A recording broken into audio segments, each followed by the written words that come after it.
I honestly think we've come to the point where we need to begin to ask ourselves, what is really important? Is it the need to be in a relationship with someone who disregards and disrespects you? Is it the need to bring up your children who disregards and disrespects you? Is it the need to bring up your children in an abusive environment where you know that this man is disrespecting you physically, emotionally, traumatizes you in front of your children? Better believe me when I say that you are hurting those children more than you think you're protecting them by being in that marriage. Their emotions are going to be cracked.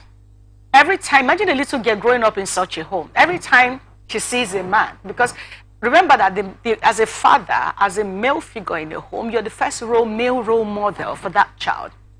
As a female, you're the first female role model for that child. Just put a little child who is growing up in this kind of environment, sees her dad batter his mom, her mom every day, with every opportunity. She looks at him. So you have painted a picture in that child's mind that you're the idea of a man. And that is how she was going to grow up. In her subconscious mind, you have become the identity of a man. So she sees a man as someone that's going to harm her. She sees a man as someone who would not let her have a say in the marriage because he's going to harm her. So with that kind of subconscious state, she grows up, she detests men. And if she must marry for the sake of marriage, somewhere in her mind, she's defensive. She feels, I have to protect myself because this is what men look like. For the male child, you're also teaching the male child growing up in such a home what a man looks like. Except you find a way to communicate to that boy that this is not ideal. And one of the best ways to communicate that to the boy is to stay away from an abusive relationship, whether it's coming from the wife or the man. I understand whenever we see things like this, we look at it, oh, domestic violence. Everyone begins to shout on domestic violence. But I can tell you for free that this is not about domestic violence. This is about domestic abuse. Domestic abuse births the violence. Don't be surprised that you could trace this issue and realize that there's been years of verbal abuse or emotional abuse from the female. I'm just saying because these things happen a lot. And when you look at it critically, discover that, oh, this man has endured so much, and now he's trying to use his fist. Because you know, women, we talk. Talk comes easy for us, and it doesn't come easy for some men. So we can run our mouth, but at some point, a man who naturally may not even batter you will end up doing. So I'm saying, instead of getting to this point where we become a public embarrassment, where we're being arrested by the police, there's no relationship that is cast in stone that says, you must be in that relationship, especially when it is not serving the purpose of what a relationship should be about, say, security and love. When you feel protected, feel safe in the arm of your wife or your husband, and your children feel safe and loving, and having a loving environment. If it is not if it's not all of this, you see these two things, I don't know the reason why people will stay in that relationship, because you are disorganizing the subconscious state of that little boy or little girl. And they become the product that the society will have tomorrow. The best way to this is not the physical violence. We're talking about him being arrested. If that woman had collapsed and died, you better believe that he'll be going to jail, serve a jail term. So I honestly don't think it is worth it, whether the abuse is coming from the female or is coming from the male. I honestly think that if at any point you loved someone and you shared your body, you shared something with that person, if it gets to this point where there are no meeting grounds, the communication has broken down, there's no respect for each other in terms of the way you treat each other, emotional abuse, verbal abuse, and all kinds of abuse that goes on in the home, before it gets to the physical part where you now begin to be violent against one another, I honestly think it's time to separate, quit. If you cannot find a way to manage the situation, quit. Save us the horror of having to watch this, of your neighbors having to wake up and see you battering your wife mercilessly. Save us the horror of bringing in children whom we have destroyed emotionally, psychologically. And they're just like robots. Some some of them will just have to live on drugs, narcotics, just anything that drowns that ugliness you have fixed, it, you have pushed inside of them for the rest of their life. Some of them end up acting out. Some of them basically runs away from the world, runs away from any form of emotional attachment that will make them vulnerable to others. And we have several of these people, these humans on earth today. So save us the horror of having to go through all of this by simply ensuring that you manage a situation lovingly, and where it fails, where the communication have broken down, where the disrespect is getting out of hand, it's time to take a bow. Save us all the horror of seeing a human being debased to this point. And that's been Anchor's Chat, everyone. Mr. Nubari Sata is live on the studio with me right now. We'll come back to you after the break. Stay with us. From the line across the ocean to the land beyond the mountains, through the Sahara, we bring on sport news, live analysis, expert discussions on trending stories in politics, business, socio-economy, sports, and documentaries. So catch all the updates on the happenings around the globe. Stay focused on the fact today, only on ATN.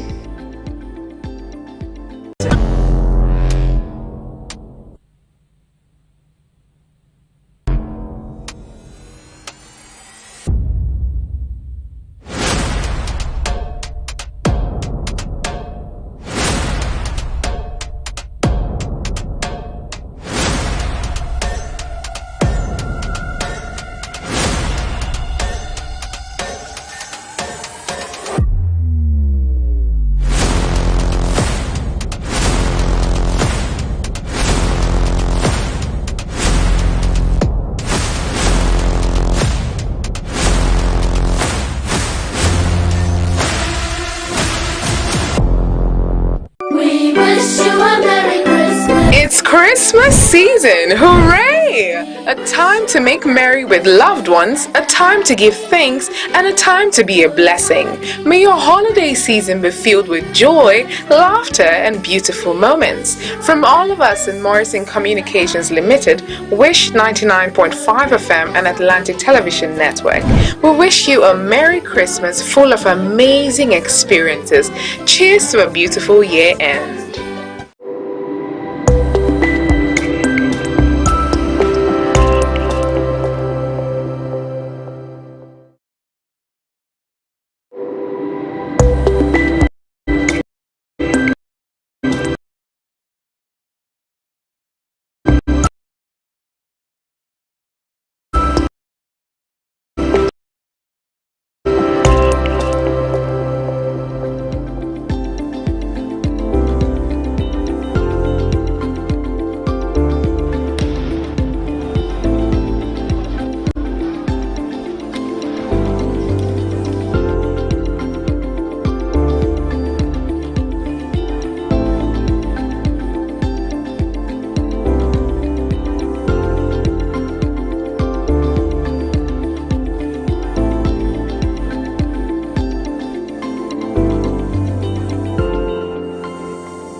Welcome back to Atlantic Blowout, everyone. Now it's time for us to talk on the issues we've lined up for you this morning on the show. But before that, let's get to welcome Mr. Newbury, StarTimes. Good morning and good to have you on Atlantic Blowouts. Good morning. Thank you for having me. So you were telling me during the break that StarTimes is a correct version. So what's the right version and what does it mean? It's supposed to be Soeta, Soeta. which actually means when it is finished. Okay. But over time, a misspelling by people and the administration department. Linguists and all of that. So it's corrupted to now be SATA. Okay. So we'll take SATA for now. Good to have you here once Thank again. you very much for having me. All right, everyone, let's talk conflict resolution. Yesterday, we have the former governor of Lagos State and the former governor of Lagos State and the former minister of works. That's Babatunde Raji Fashola, senior advocate of Nigeria, who says President Bola Tinubu's intervention is not required in the ongoing political tensions in Ondo and Rivers State, being that the Constitution doesn't give room for such. He said, does the Constitution assign a role to the President in this matter? Fashola asked while speaking at the Nigerian Air Force Officers Mess Honorary Members Forum 2023 annual lecture held in Lagos on Saturday. He said, despite calls for the President to get involved, Fashola said the Constitution clearly outlines the proper procedures and roles of officials in such situations. According to him, he said, are those inviting the President to act in Ondo and in Rivers State not aware that the President has no constitutional role in these matters? According to Fashola, he said the blue blood Ondo indigents who pushed for law and constitutionality in their state's recent crisis before the governors later restored calm and did noble. That she said they did noble. According to him, still, happily, he said, in our Ondo case, some blue blood Ondo indigents have stood up to be counted, but they are in an obvious minority. The senior advocate of Nigeria also said the leadership in Rivers State similarly needs to do the needful rather than pass responsibility. He further said to the law, as a lawyer, that the citizens must also amend ourselves and take accountability rather than improperly demanding presidential action. He said, we have amended the Constitution, so what is left to amend except ourselves? Let's look at this conversation. You are the president of Nigerian Niger Delta Congress. So this comes timely as well. A lot has happened in Rivers State of late, and one of the things that's like Fashola opened, it is disturbing that you don't have leaders from the states taking their stand, if you may, in ensuring that their voices are heard. Like he referred to the Ondo State's blue blood, like he pointed out. But primarily saying that the president does not have the constitutional role to play in this crisis going on in Rivers State. However, we have seen the president intervene in more than once. Father said yesterday, he seemed to literally jettison the court proceedings and gave his own order. But before we come into that, I'd like to have your take on Fashola's position on all of this. Well, the former governor is actually correct. Constitutionally, there is nothing that stipulates that the president should be meddling in the affairs of autonomous states. But I think those things can be done independently, out of you just having the best interest of the people at heart, and you want to intervene rather, and you want to see how things can be amicably sorted out. So constitutionally, there is no rule for the president, but he can choose to, or he's not compelled to. And those who he chooses to bring to the round table, they are not also compelled to listen to whatever it is that he's putting forward. Now, what the concern for a lot of persons, in fact, this morning we're supposed to have one of our shows. We had built to have one of the River State Elders Forum, because 2 days ago they met, yesterday they met again, but in the course of their meeting, we learned that the president summoned the governor of Rivers State, the former governor of Rivers State, Yesom Wike and Peter Odili, and several other key individuals to Aso Rock for another intervention meeting. But the worry that we have about this particular intervention meeting with the president is that if you look at the key, the point raised in the communique, he's basically saying, for instance, we know that the law says, a Supreme Court judgment said, if you are elected on that, we don't have independent candidacy. So you're elected through a party platform. So if you are going to operate if you're going to defect from your party while you're still serving, your tenure hasn't expired, and there are no issues within your party, neither did your party merge with another party, the party where you are defecting to, that automatically you lose your seats. In the PDP, we know there are no issues, no national issue, even at the states level, which they have come up to say, yeah, this is actually what it is. Yet, the 27 lawmakers, who should know better, defected to the APC from the PDP. So there is a precedent with the Constitution already. The president should know this. Now, I'm talking about Rivers State. I'll quickly get to Ondo State. In the same Rivers State, a state high court, has given the ruling against the 27 lawmaker factional speaker, and that has taken place. So, legally speaking, if the grand norm is anything to go by in this country, being the Constitution, Rivers State is supposed to have just about 4 or 5 lawmakers, because the others, one died, the others defected. That's on one side. Go to Ondo State. First he intervened and now said they should maintain status quo. This is the president who literally knows that Akeredolu has been out of office for more than 90 days, which the Constitution says at that point another should take his place, like using the biblical terms now. He also knows that even when he returned to the country, he hasn't showed up. He hasn't even been to Ondo State. He also knows that Lucky Aiyedatiwa has been accused by the state's law assembly that he is that he has a corruption charges against him, which he hasn't defended, which is why they wanted to impeach him. Again, Mr. President, jettison the rule of law, what the Constitution says, and state status quo should be maintained. When they failed to maintain status quo, guess what? He was now forced to call them back again when Shawore said he's going to have a statewide protest and all of that, and said he becomes acting governor. Why is he an acting governor? So on more than one occasion in these 2 states, according to what the Senior Advocate of Nigeria had said, we have also seen the president go against the existing laws. Are we running a mafia state in this country? Well, it's obvious. I'm actually happy that it has happened that way, because why? The elites, the political elites of this country are not beholden to these laws and are not guided by them.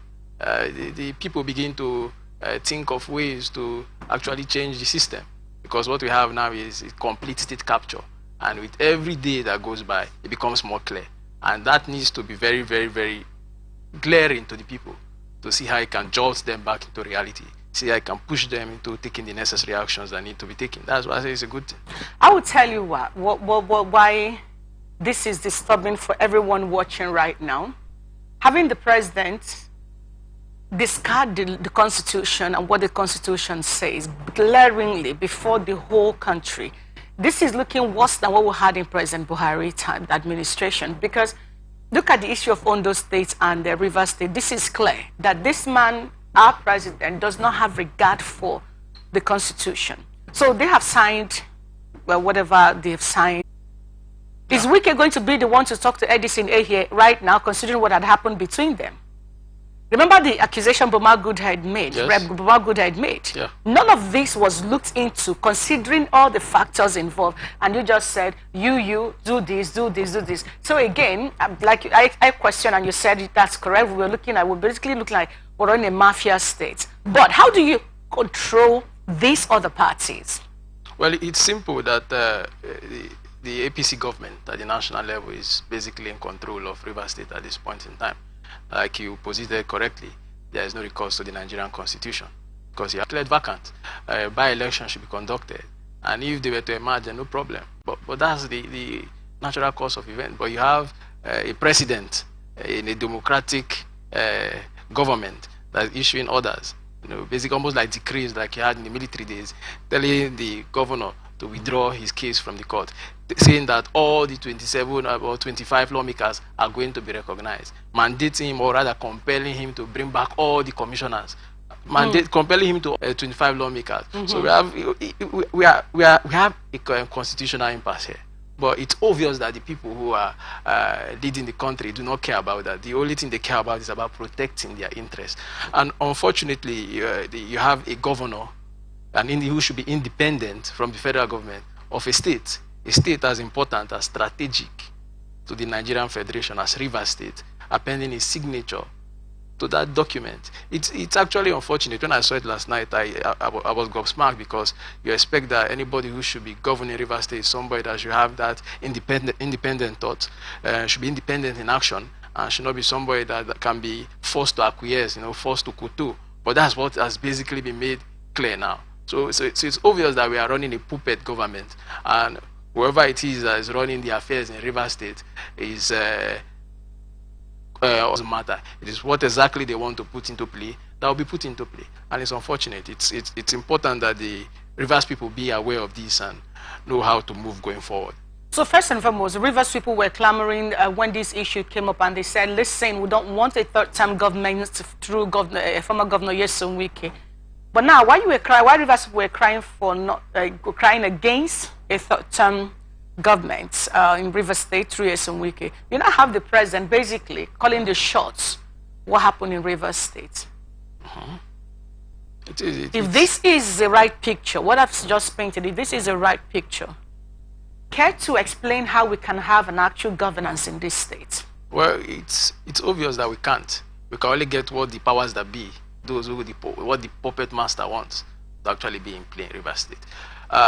Like I said, it's important that something like this happen, because one thing I've noticed with the masses, with the the people in this country, in Rivers State, in Nigeria in general, is that we like to shy away from reality. We think that pretending our reality is different actually makes it different. It doesn't. We are mostly all talk and no action. And now it's becoming very, very, very clear to us that we might need to actually start organizing and looking at how we are going to take action if we actually want the advancement of Rivers State, if we actually want the advancement of this country. Like you mentioned earlier, you pointed to some damning revelations that were made by Buma Goodhead. And unfortunately, some of those allegations that have been going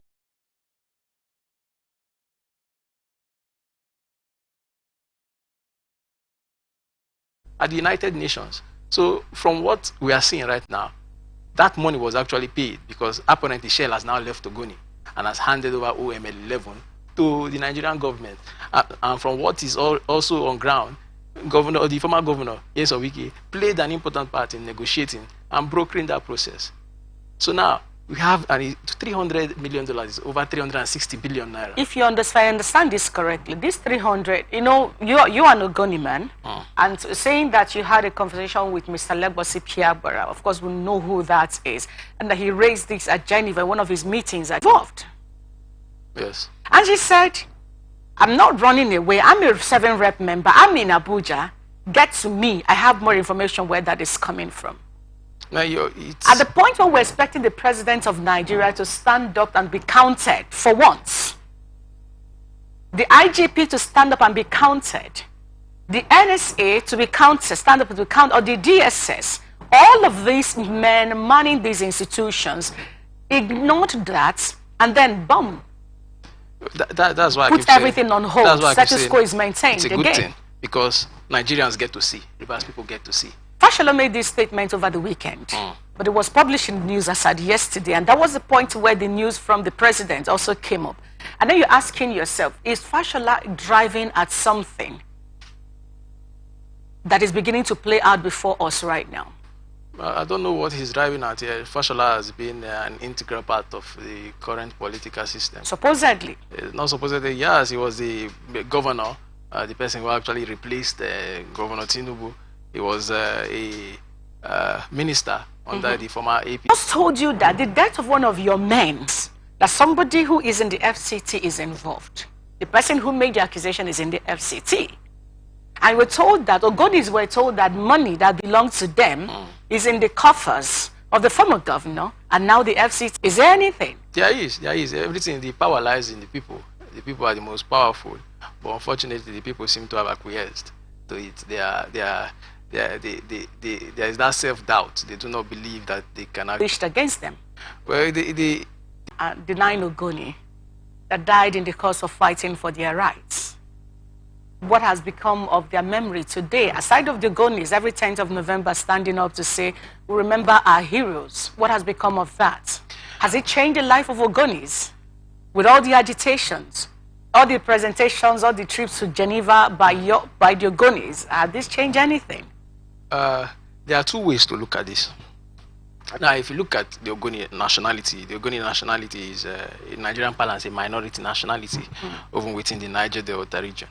And whatever it is that concerns the oil industry, no matter how you look at it, the Ogoni nationality has been very successful in putting a mirror to the Nigerian Federation. We have been the most successful. Snapdragon, McDowell's, Black Labels, Gordon's, Mattel, Campari, and Smirnoff Ice, according to how others are, Eva non-alcoholic drink, and others. The counterfeiters, according to Adeyeye, also indulged in data revalidation for expired products like pig milk, powdered milk, ketchup, yogurt, and Coca-Cola products. She said over 1,500 cartons of the fake and substandard products were destroyed. During the operation, while 300 cartons were evacuated to NAPDAC warehouse. She said the street value of the confiscated and destroyed fake product is estimated at over 750 million naira only. She said 10 people were arrested on arrival at the scene of the crime and will be charged to court after a thorough investigation. She further said only by NAFDAC registered drinks from reputable and licensed retailers, bars and supermarkets, the agency said that if the product being sold well below its normal price or doesn't seem to include normal taxes on liquors, then it is probably fake. Check for poor quality packaging, spelling mistakes, and usually shipped bottles. Look for the contact information and address of the manufacturer. If it is missing, the alcohol is fake. Inspect the seal on the bottle. She said if the seal is broken or damaged, then the content might have been interfered with and are not safe to drink. She said check for fake barcodes. If you have an app on your mobile that scans barcodes, scan it and see if it is listed as a correct product. Finally, she said beware of bad smells. If it smells like paint, a stripper, or nail polish, remove it, then probably it is fake. I think after bearing this, but at least looking at precedent, she seemed to be conscious of what should be and all of that. Look at the list she just gave. Oh yes, the cartels, they will definitely fight back. That is a given. Anywhere in the world, it happens. But what is interesting is that this report is well detailed. Maybe you don't have a barcode to check these things, but you also need to know that if the bottle is broken, if the seals are tampered. You are in a country whereby we're having liver failures, kidney failures. People are having diseases, illnesses from consuming of Nigeria, and they are not performing their duties to the best of their responsibilities. You just go to UPTH and you see so many people, they are ill, and you wonder why. Life expectancy is less than 57, and you wonder why. It's what people are consuming, from creams to soap to baby food to water to whatever it is. Yesterday, I said that I've decided I will stop taking sealed goods. It means is that, oh, you have some guys with you. Through these people, you can figure out what to do. But what that report also failed to tell us is the name of the factory, the name of the individuals, because a lot of time people say name and shame. It serves as a deterrent. In homes right now, this is Christmas period. We're talking about Abia State, that's an Igbo, southeastern Igbo land. Most people may have even purchased these products in bulk so that they could show off in December that they have this in their coffers. So imagine going home and you must have bought dozens of these drinks and what have you, and then you get home and you're eating from your family is eating from your community, your compound, your community. Everybody who comes to you are eating from all of these products or drinking this wine. Do you think that, again, that not naming and shaming the factory owners and where they got this is enough to check the excesses, considering that there are no conscious media announcements reflecting on this right now at local radio station? Because you're talking to us, we're here, we're on national television, we're speaking, but the people at the grassroots who don't even read these things, who don't know what you're talking about. Yeah. So do you think that not naming and shaming these people and going the extra mile to say this announcement is out there as per these are the products, these are the things that are being fake, and getting the original owners of these brands to, you know, think of rebranding is enough. If she hadn't done this, is it enough for us to say, yeah, we have been giving the right information to the people? Well, like I said, there is no, I don't think she has given the right information. What they've basically done is what I call face saving, to make it look like you're doing something, so that a lot of the heat will be taken off you. The truth is, we need people like that to be declared wanted. I can't remember when NAFDAC or any security agency has put somebody's face on TV and say this person is wanted for. Let's look at the 3,000 on education, 3,163 teachers who failed their professional exam. To say that this is alarming is an understatement. So here is the story. So no fewer than 3,960 teachers who sat for the November 2023 diet of the professional qualifying examination failed the examination. Professor Josiah Ajiboye, the Registrar of Teachers Registration Council of Nigeria, the body that conducted the examination, disclosed this at an interactive section with newsmen in Abuja yesterday. Ajiboye said the examination was conducted to test the professional knowledge of teachers in the educational sector.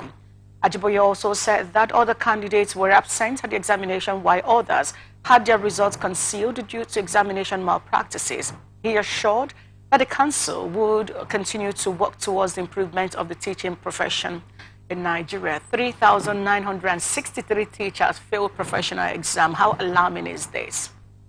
Substandard goods, substandard teachers, substandard country. It's sad. I like the word point there. It's very, very, very, very sad. But that's what you have when the system is not good. You can't, like in computer science.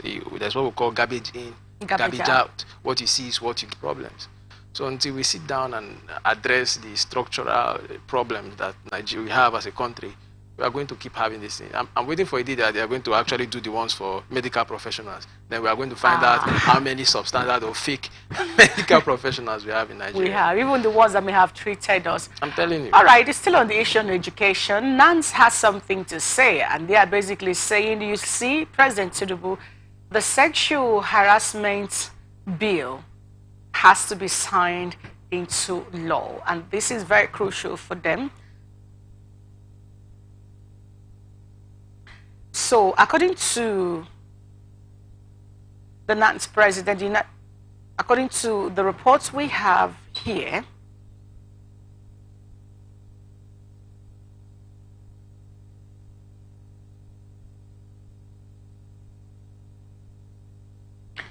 the National Association of Nigerian Students asked President Bola Tinubu to sign the Sexual Harassment Prohibition Bill for tertiary institutions into law, following the suspension of the Dean of Faculty of Law, University of Calabar, over sexual harassment allegations. NANS, in a statement on Monday by the association president Pedro Chibuzo Obi, said, as an association, we feel inundated by the campaign for Nigerian president to assent to the sexual harassment in tertiary education institutions.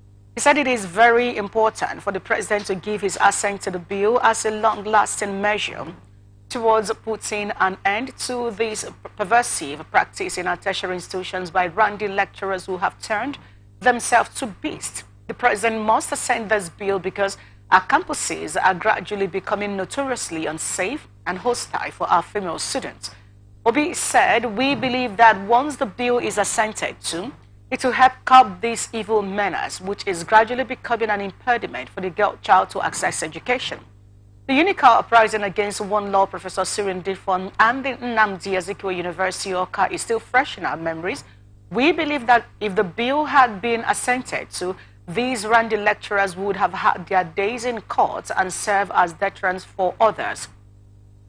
As President Obi said, it is public knowledge that sexual harassment is being increasingly reported in academic campuses and no doubt has lasting social and psychological consequences on the victims. In Nigeria of today, it is pervasive and is a major issue of concern to us as students' body. He said, we understand that several higher institutions such as Obafemi Awolowo University, Ile-Ife, have adopted anti-harassment policies and units. However, the president must assent the bill in order to make our tertiary institutions become a safe haven. Also, our institutions of higher learning must be compelled by law to provide safe learning environment by preventing, monitoring, and swiftly and decisively punishing sexual harassment. Beyond sacking and demoting culpable lecturers must be prosecuted in the law courts, and this can only be achieved when the president gives assent to the Special Harassment in Tertiary Education Institutions Prevention, Prohibition and Redressal Bill. I think in a long while, this is like one of the largest things, well articulated press statement from a NANS president. So there are no rigors, there are no more rhetorics of two. It's been the National Assembly did their job. That should be the Ninth Assembly did their job in 2020.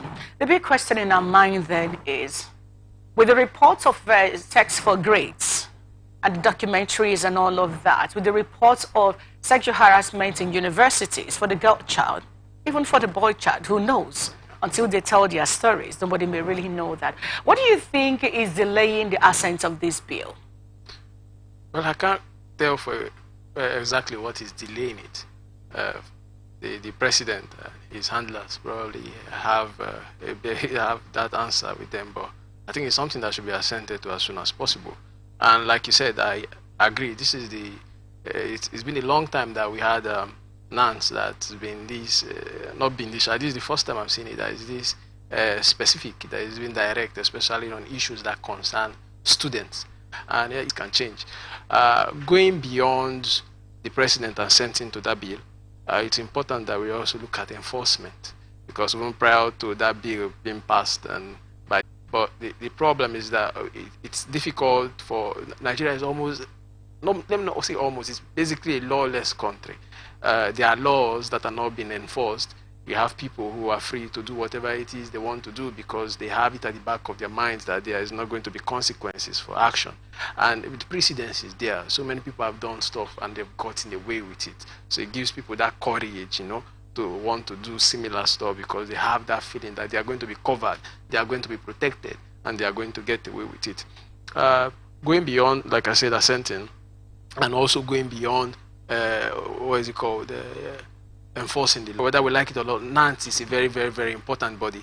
As part of, I believe that even without the president assenting to this bill, they can put in place mechanisms to check their lecturers, to check these institutions, to put pressure on them, to ensure that they are protected from these predators that we've unfortunately found them to be lurking behind our academic walls. All right, everyone, we'll take a quick break, and then when we come back, we have stories around the health sector, because we just learned that the Nigerian federal government retrained the 120 health workers, while we have the UN raising alarm that over 260,000 Nigerians made attempts to leave this country, more than any other year. All of this conversation will be after the break. Stay with us.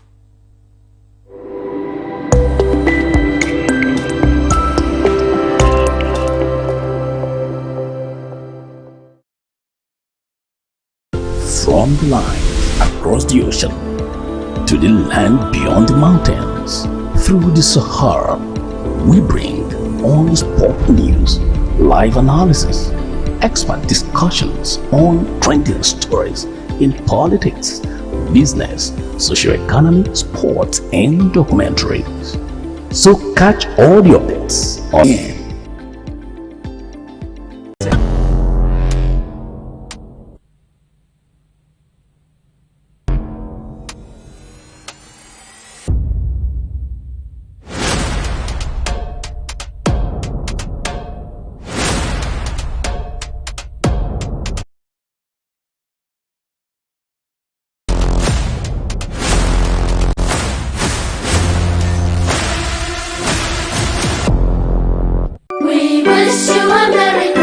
It's Christmas season! Hooray!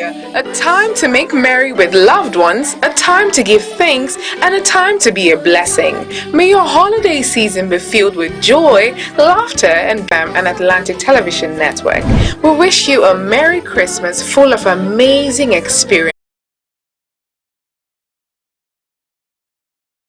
In 120,000 health workers. Well, That's basically where we are.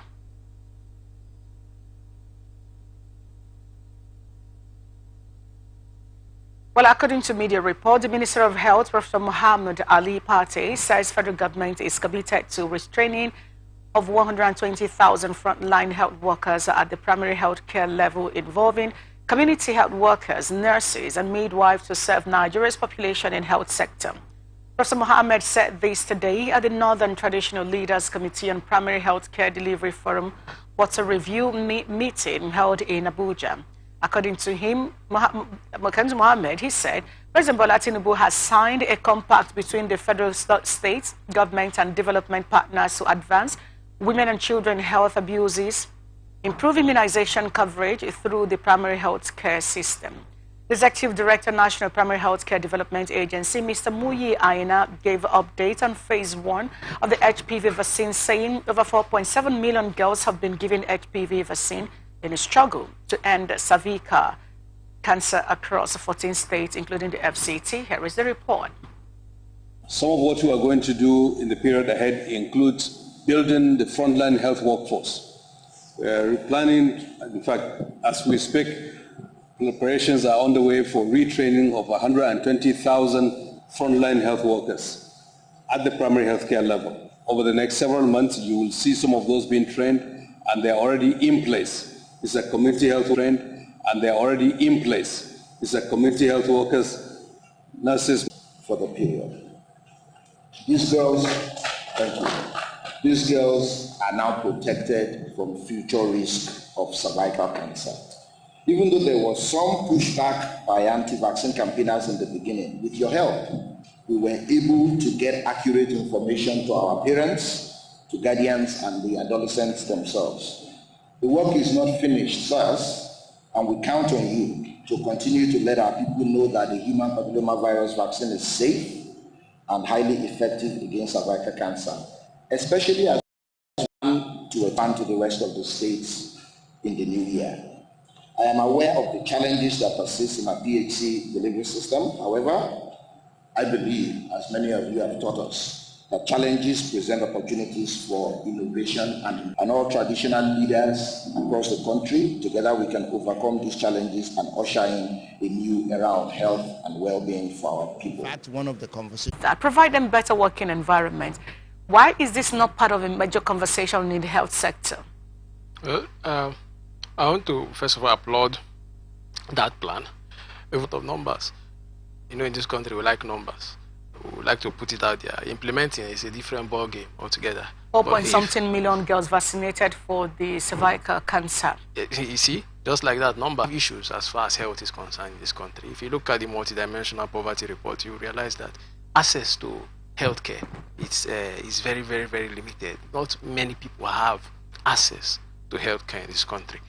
Some days back, I was looking at the news, and it was saying that between May, when this present government was sworn in, and Nigeria, as it stands now, know that we have less than 10,000 doctors. We have less than 10,000 doctors. So if you have a situation whereby in less than 6 months, 1,200 have. Now, according to the United Nations,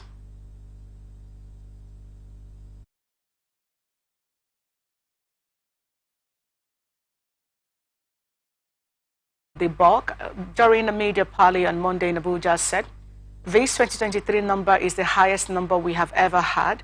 We know now that those people have requested visas, but they did it in a regular way, which is positive.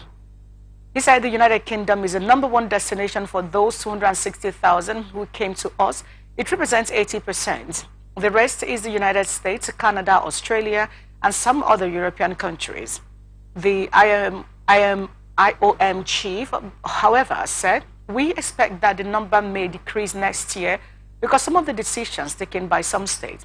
According to him, we expect that from 2024, there will be a decline in capacity to enter some countries in Europe because of the elections. He also added that the politicians were campaigning to reduce migration to their respective countries. The bulk further said, we have seen an increase of migrants in Kano, which was a creation of the pressure from the people displaced from Kano itself or the region, and we have found some youths coming from Taraba who ended up in Kano. He said there are some active smugglers and traffickers in Kano State, informing that the IOM was ready to combat them while also talking to the youths on employability and skills acquisition as alternatives to irregular migration. That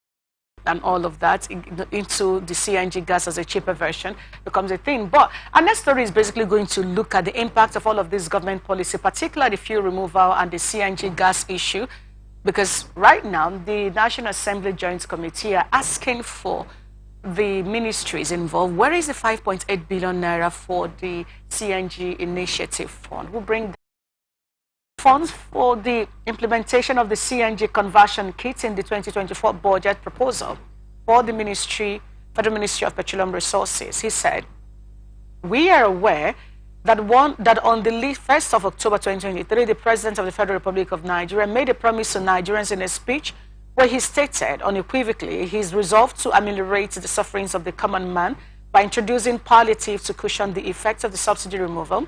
The Joint Committee observes with utter dismay the non-provision of those projects and palliatives in the 2024 appropriation bill, which has been made available to the Joint Committee. So we're sitting down here talking about the impact of the 260,000 people, according to the UN Immigration Office profile for 2023 immigration. The impact of this, also looking at the 2024 budget, the depth for research and project, because if you look at the number of universities and lecturers, no provision to say, okay, these are the number of lecturers we're going to be training and all of that to ensure that ABCD is done. One big, if you look at the health sector too, and the education and health sector are the major hit when it comes to migration, if you look at the report. But now, talking about one of the things that could have cushioned the effects of this is the provision of the CNG plant. For 508 billion of this money, we're looking for it. What are we looking at here? Well, we're looking at a recurring theme in the Nigerian story. This is not the first time. This probably will not be the last time. I remember the former minister, that is Timi Presiva, even when the last government came. Providers to be checked. Well, the possibility of this is all we cannot readily say, but the report says the Consumer Rights Administration Commission demanding immediate action against 30 unlicensed digital money lenders operating in Nigeria. Citizens gathered in a statement on Monday signed by its communications associate, Ms. Rachel